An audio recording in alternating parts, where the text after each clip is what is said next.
Young T Zaman, Betarana. More music from Abuja Disturbance.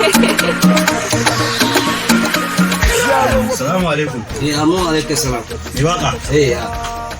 Da Allah ina so in yi wata waka. Yadda ka ji wakan nan. Ce. Abuja, Abuja, ran Abuja. Yonti zamani. Yonti.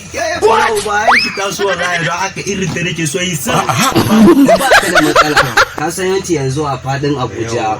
Samun shi don na ga ya rikita wasu. Karkara. Budurwa ta mun walakanci akan wakan nan. Irin shi za ka yi ne. Bara ka kama ma beat din shi. Ka san shi ma nan ne Abuja kenan.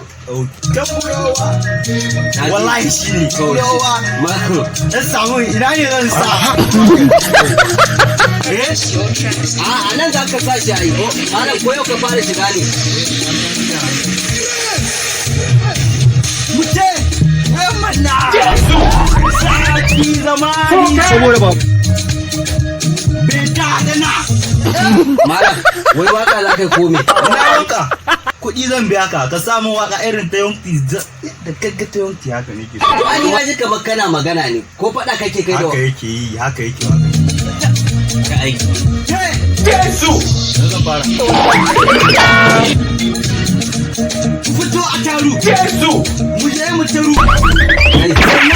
Ya za ka tsere min kiɗa malam? Wai wanda wace, wai kai da wa kake faɗa ne wai? Ina waka ne wana. Haka ake waka? Yanzu dai samun murya na yanda kaga ta yonki irin ta yonki ya kai ya ma zama a ce ana ji a ce yonki ya Yesu! Ta yaya? Ka samun mana ba kuɗi zan biya ka Ka ba. taɓa ganin kayi waka an ɗan muryan wani ansa? Yalla bai. A gane harkar nan naka bakin ciki. Zan samu da zai. Amma da Allah dan gyara mun ya hakuri. Falalo, Abuja Disturbance. Yan matan duka aina Abuja ne, gayin duka aina Abuja ne.